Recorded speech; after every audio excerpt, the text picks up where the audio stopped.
Okay, so picture this. I'm in China, and for the first 3 days, I honestly felt like a ghost. Google, WhatsApp, YouTube, absolutely nothing worked. It was like my entire digital life just, poof, gone. Let's get into what it feels like when the world you know just splits right down the middle. And I'm not kidding. This super expensive piece of technology in my pocket was basically just a flashlight. But here's the crazy part. I looked around and everyone else's life was just humming along perfectly. They had their own apps, their own digital world, their own internet. And that's when it hit me. The world has, for all practical purposes, fractured into two completely separate digital universes. You've got the American internet on one side, the one we all use. It's open, a bit messy, driven by big platforms. And then you have the Chinese internet, controlled, incredibly efficient, and guided by the state. We're talking two totally different operating systems for society. And countries like India or Pakistan, well, we're kind of caught in the middle of this massive tug of war. So what's behind all this? Well, China calls it cyber sovereignty. Think about it like this. The original Great Wall was built to control physical borders, right? To decide who comes in and who goes out. The Great Firewall is the exact same idea, but for data. They see the internet as part of their national territory. And on your own territory, you get to make the rules. So you see, for them, it's not really censorship. It's statecraft. Right. So how did we even get here? This massive digital divide didn't just pop up out of nowhere. It's the result of a simmering conflict that's now boiling over. This is a new kind of war, and it's not about land anymore. It's a battle for the future. The best way to think about it is like a fight between neighbors. At first, it's something small, like arguing over a parking spot. That's like the US saying, hey, China's stealing our jobs. But then it escalates. Suddenly it's, your Wi-Fi's interfering with mine. And before you know it, it's a full-on shouting match. Why were you looking at my wife's phone? See, the fight went from simple economics to these really deep issues of trust, security, and who gets to dominate the next wave of technology. And if you want to understand why the US is getting so antsy, let me tell you about something I saw. I visited Huawei's research campus. It's not a campus, it's a city. We're talking 120 massive European-style buildings, its own private train system, all built around a giant lake. The most insane part? They built the whole thing in just 3 years. 3. To put that in perspective, in some places, it can take 3 years just to get the permits for one train station. That's the scale and, more importantly, the speed we're dealing with. So you're probably asking, how on earth do they move that fast? Well, it all comes down to this incredible system they've built, this learning machine. It's a simple but brutally effective 4-step loop. You launch something to a massive audience, get immediate feedback from 1.4 billion people, tweak it, perfect it, and then do it all over again at a speed that is just mind-boggling. Let me give you an analogy that'll make this click. Imagine your mom makes biryani for the first time. You taste it and say, Mom, it's great, but maybe a little less salt next time. She listens, she adjusts, and the next time, it's perfect. Now imagine 1.4 times billion people are giving her that exact same feedback all at once about everything. That is the world's largest, fastest feedback loop. And that's the engine driving their innovation, from software to, well, to cars. Okay, so let's talk about the first big battleground where you can really see this machine in action: electric vehicles. 10 years ago, if I'd asked who would own the EV world, you'd probably say Tesla, right? Silicon Valley. Well, the reality today is not what anyone expected. Just look at this number. Right now, China builds a staggering 60% of all the electric cars on the planet. Think about that.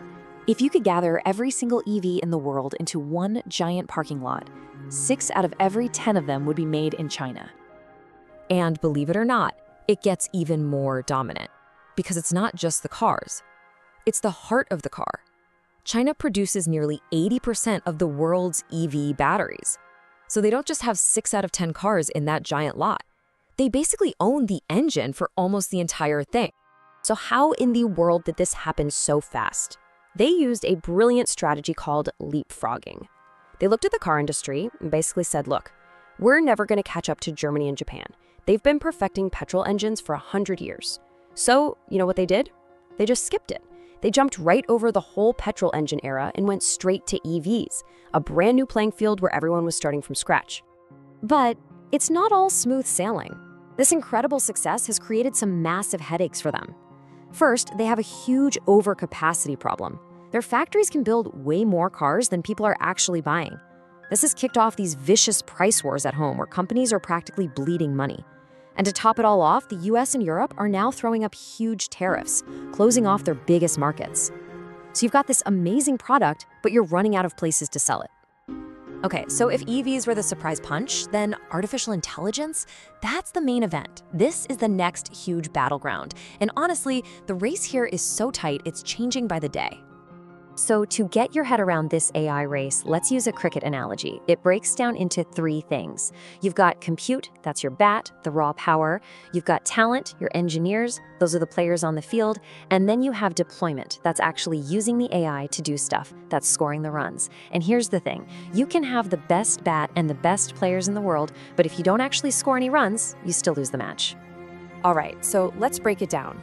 The US, they have the best bat, no question. We're talking about those super advanced NVIDIA chips. In fact, they have the best bat, and they've banned China from even buying it. When it comes to talent, the players, it's pretty much a tie. Both sides have brilliant people. But, and this is a huge but, when it comes to deployment, to actually scoring runs, China has a massive advantage. All that data from 1.4 billion people, plus way fewer regulations, means they can just get AI out there into the real world and learn from it at an insane speed. Now, the US strategy was simple. Take away their best bat, and they won't be able to score. But then, something totally unexpected happened. A company called DeepSeek. See, when China was denied the best hardware, their engineers did something brilliant. They innovated around the problem. They focused on making their AI models super efficient, leaner, smarter, so they didn't need the most powerful chips. It's like someone tells you, no more gasoline for you. So you go out and invent an electric bike that goes 200 kilometers an hour. Suddenly, who needs the car? You know, after talking about all this tech and geopolitics, it's easy to fall into a trap. We start to see China as this giant, faceless machine, a monolith. But when you're actually there, on the ground, you realize that's just a stereotype. Underneath it all, it's just people. Let me share something that really stayed with me. In China, people don't greet you with "how are you?" They ask, "have you eaten?" And at first you think it's about food, but it's so much deeper than that. It's their way of asking, "Are you okay? Is someone looking after you? Are you cared for?" It's their way of showing love. And it just reminded me that at the core of everything, the most ancient form of human exchange isn't about business deals or politics. It's just connection. When you actually sit down with someone face to face, all the politics, all the rivalries, they kind of just melt away. What you're really exchanging isn't money or goods, it's time, it's intention, it's respect. So that brings us all the way back to this idea of a divided world, because China has built all of this at this incredible speed, and it's all been powered by a dream that's very different from the one many of us were raised on. The feeling I got over there wasn't about the individual hero, the lone genius. It was about the success of the group, the collective dream.